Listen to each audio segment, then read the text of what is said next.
Halo, Assalamualaikum warahmatullahi wabarakatuh. Berjumpa lagi di channel YouTube Guru Online. Baik, kali ini kita akan belajar tentang semantik ya. Jadi ini rangkuman modul semantik yang ada di SIM PKB. Jadi ketika rekan-rekan semua yang jurusan Bahasa Indonesia ini membuka tryout tentang P3K yang disediakan oleh Kemdikbud, maka sebelum tryout dilaksanakan, kita akan mempelajari beberapa modul. Dan modul yang kedua itu adalah modul semantik. Dan di dalamnya ada pembahasan tentang perubahan makna. Nah, itu yang akan kita bahas di sini. Jadi perubahan makna itu ada beberapa ya. Yang pertama ada perluasan makna, ada penyempitan makna, ada ameliorasi, peorasi, dan sinestesia. Seperti apa? Kita bahas di sini ya. Baik, yang pertama perluasan makna. Jadi salah satu dari sifat bahasa ini kan adalah dinamis. Artinya bahasa dapat berkembang sesuai dengan zamannya atau sesuai dengan perkembangan zaman. Begitu juga dengan maknanya. Dan salah satu perubahan yang terjadi dalam bahasa adalah perluasan makna. Jadi indikator perluasan makna ini dapat dilihat jika makna sekarang lebih luas daripada makna yang terdahulu. Jadi apabila ada kata-kata, jika kita lihat maknanya yang sekarang ini lebih luas dibanding makna terdahulunya, maka itu disebut sebagai perluasan makna. Seperti apa contohnya? Nah, ini ada beberapa contohnya ya. Yang pertama ada adik. Kalau makna dahulunya adik itu hanya saudara kandung yang lebih muda, baik laki-laki maupun perempuan. Tetapi kalau makna sekarang kan lebih luas penggunaan kata adik ini ya. Jadi kata sapaan kepada laki-laki atau perempuan yang lebih muda, walaupun itu bukan saudara kandung kita, itu biasanya dik ya, adik seperti itu. Maka penggunaannya lebih luas. Maka kata adik ini mengalami perluasan makna. Nah, seperti itu. Lalu contoh yang kedua, anak. Kalau dahulu anak itu disebut generasi kedua atau keturunan pertama. Baru itulah yang disebut dengan anak. Tetapi kalau makna sekarang, semua yang dianggap lebih muda itu udah biasa dipanggil anak ya. Nah, seperti itu. Jadi penggunaan kata anak ini sekarang, di zaman yang sekarang ini, maknanya lebih luas dibandingkan makna yang terdahulu. Maka kata anak ini juga mengalami perluasan makna. Lalu ada bapak, ibu, saudara. Nah, seperti ini. Kalau dulu bapak itu orang tua laki-laki, ibu wanita yang telah melahirkan kita atau melahirkan seseorang. Sedangkan saudara adalah orang yang seibu, seayah, itu baru saudara, seperti itu ya. Tetapi kalau makna yang sekarang, bapak itu dipakai sebagai orang tua atau orang yang dihormati, udah biasa disebut bapak kan, seperti itu. Atau ibu, itu sapaan takzim kepada perempuan yang lebih tua, sering kita sebut sebagai ibu, seperti itu. Saudara, sapaan kepada orang yang diajak berbicara, itu udah saudara, seperti itu. Maka bapak, ibu, saudara ini mengalami perluasan makna. Lalu ada papan. Papan itu dulunya kayu yang lebar dan tipis, seperti itu. Kalau sekarang penyebutan kata papan ini bisa sebagai tempat tinggal atau rumah. Nah, jadi maknanya itu sudah meluas ya. Tidak hanya sebatas papan itu kayu yang lebar dan tipis, itu papan.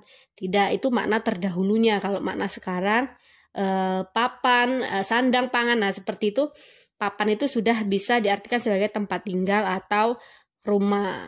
Maka papan juga mengalami perluasan makna. Lalu ada contoh lagi, manuskrip. Manuskrip kalau dulu adalah naskah tulisan tangan yang menjadi kajian filologi, jadi lebih khusus lagi ya. Kalau sekarang manuskrip itu naskah baik tulisan tangan maupun diketik, itu disebut juga sebagai manuskrip. Maka sudah terjadi perluasan makna antara dahulu dengan sekarang, sudah berbeda ya. Baik. Itu contoh dari perluasan makna ya. Lalu kita masuk ke penyempitan makna. Nah, kalau tadi perluasan, sekarang penyempitan, maka kebalikannya ya. Penyempitan makna terjadi ketika sebuah kata yang pada awalnya mempunyai makna yang luas, kemudian maknanya berubah menjadi lebih sempit. Seperti itu. Beda dengan perluasan makna tadi, awalnya hanya terbatas maknanya, sekarang lebih luas. Tetapi kalau penyempitan, dulu awalnya memiliki makna yang luas, sekarang jadi lebih sempit, seperti itu. Kita langsung ke contohnya saja. Contoh penyempitan makna ini ya, madrasah. Kalau madrasah, makna dahulunya itu lebih luas. Yang namanya sekolah dulu disebut madrasah. Tetapi kalau makna sekarang, madrasah itu hanya tertuju kepada sekolah agama gitu ya. Sekolah agama Islam biasanya disebut madrasah. Seperti itu ya. Jadi kalau dulu semua orang pandai atau petapa itu disebut dengan pendeta. Kalau sekarang lebih fokus ke pemuka atau pemimpin agama rohaniawan seperti itu. Baik. Contoh yang ketiga adalah sarjana. Sarjana dulu artinya itu luas banget. Orang pandai itu disebut sarjana. Semua orang pandai disebut sarjana. Tetapi makna yang sekarang itu lebih sempit. Yaitu yang dikatakan sarjana adalah gelar yang dicapai oleh seseorang yang telah menamatkan pendidikan tingkat terakhir di perguruan tinggi. Maka itulah yang disebut sebagai sarjana. Maka kalau dulu maknanya luas, jadi rata, pukul rata, orang pandai. Nah, sarjana, kalau sekarang maknanya itu ketika seseorang sudah menamatkan pendidikan tingkat terakhir di perguruan tinggi baru disebut sebagai sarjana. Maka kata sarjana ini mengalami penyempitan makna. Lalu sastra. Kalau sastra makna terdahulu itu tulisan atau huruf. Nah, kalau sekarang maka tulisan yang memiliki nilai seni baru itu disebut sebagai sastra. Maka kata sastra juga mengalami penyempitan makna. Baik. Lalu kita masuk ke peninggian makna. Ada perluasan makna, ada penyempitan makna. Ini ada peninggian makna, tetapi sering disebut sebagai ameliorasi. Jadi jangan salah ya.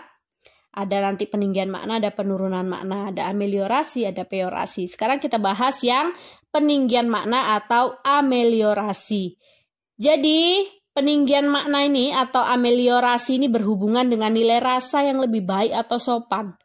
Jadi perubahan ini akan membuat kosakata atau ungkapan menjadi lebih halus, tinggi, hormat daripada kosakata pilihan yang lainnya.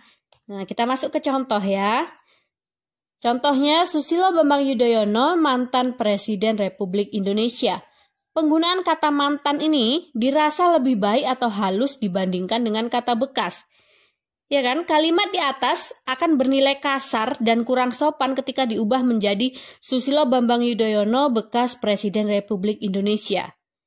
Nah, jadi mantan dengan bekas itu nilai rasanya kan lebih baik mantan ya dibandingkan dengan kata bekas. Maka pemilihan kata yang lebih baik, lebih halus, lebih sopan inilah yang maknanya menjadi lebih tinggi, ini disebut sebagai ameliorasi. Jadi kata bekas ini akan lebih tepat jika digunakan untuk benda mati. Misalnya kalimat kami mengumpulkan barang-barang bekas. Nah, itu baru sesuai kalau bekas. Jadi memang pemilihan kosakata di dalam sebuah kalimat itu harus betul-betul cermat. Karena nilai dari nilai makna katanya ini tadi bisa berbeda ya. Ada yang menjadi ameliorasi ketika nanti salah memasukkan kata bisa bermakna menjadi kepeorasi, bisa penurunan makna katanya juga. Nah, jadi seperti ini pemilihan kata mantan lebih tepat di kalimat Susilo Bambang Yudhoyono, mantan Presiden Republik Indonesia. Seperti itu. Baik, kita lanjut ke penurunan makna atau peorasi. Jadi penurunan makna atau peorasi itu kebalikan dari ameliorasi. Jadi proses perubahan makna ini dapat dilihat dari makna kata atau yang mempunyai makna lebih rendah, kasar, atau kurang sopan. Jadi kalau yang ameliorasi tadi lebih tinggi, lebih hormat, lebih bagus nilai rasanya. Kalau yang ini maknanya lebih rendah, kasar, atau kurang sopan. Misalkan contohnya pemuda ini menjadi jongos di rumah mewah itu. Misalkan seperti itu ya contohnya. Lalu yang kedua, selama bekerja sebagai pelayan toko, ia tidak pernah pulang kampung. Para suami mendampingi bini mereka di kantor kelurahan atau mahasiswa menginginkan para koruptor dijebloskan ke dalam penjara. Nah, jadi kata-kata yang warna merah ini tadi, jongos, pelayan, bini, penjara, ini memiliki penurunan makna atau peorasi, atau makna katanya kasar, rendah, dan kurang sopan, seperti itu. Jadi harusnya seperti apa? Nah, kalau kata jongos ini kan bernilai lebih kasar atau kurang sopan, kita dapat menggantikan kata tersebut dengan istilah yang lebih halus, misalnya asisten rumah tangga. Seperti itu. Atau kata pelayan toko bernilai rasa kasar dibandingkan pramuniaga. Jadi yang lebih halusnya adalah pramuniaga. Nah, lalu kata bini bernilai lebih kasar dibandingkan istri, ya kan? Lalu kata koruptor itu bernilai kasar dibandingkan dengan penyalahgunaan wewenang. Jadi kata penyalahgunaan wewenang ini kan dirasa lebih halus dibanding dengan kata koruptor, seperti itu. Lalu dijebloskan dapat diperhalus dengan dimasukkan, seperti itu. Lalu penjara dapat diganti dengan kata yang lebih sopan, yaitu lembaga permasyarakatan.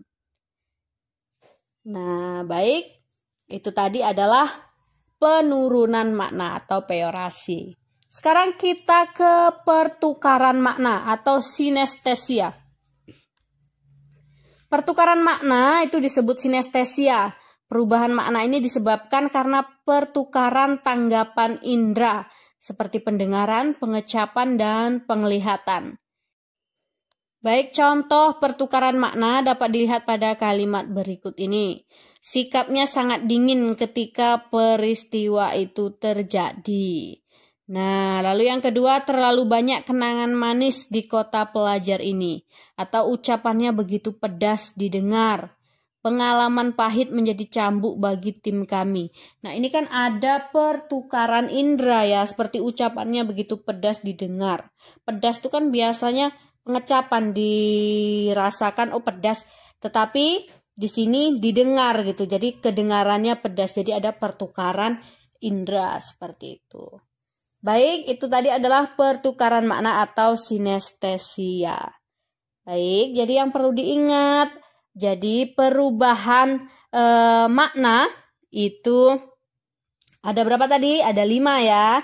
Yang pertama ada perluasan makna, ada penyempitan makna, ada peninggian makna, ada penurunan makna, dan ada juga pertukaran makna. Semoga tidak kebalik-balik ya. Jadi harus betul-betul fokus dan ingat perbedaannya masing-masing. Baik, terima kasih. Jangan lupa di subscribe channel YouTube ini. Semoga bermanfaat. Wassalamualaikum warahmatullahi wabarakatuh.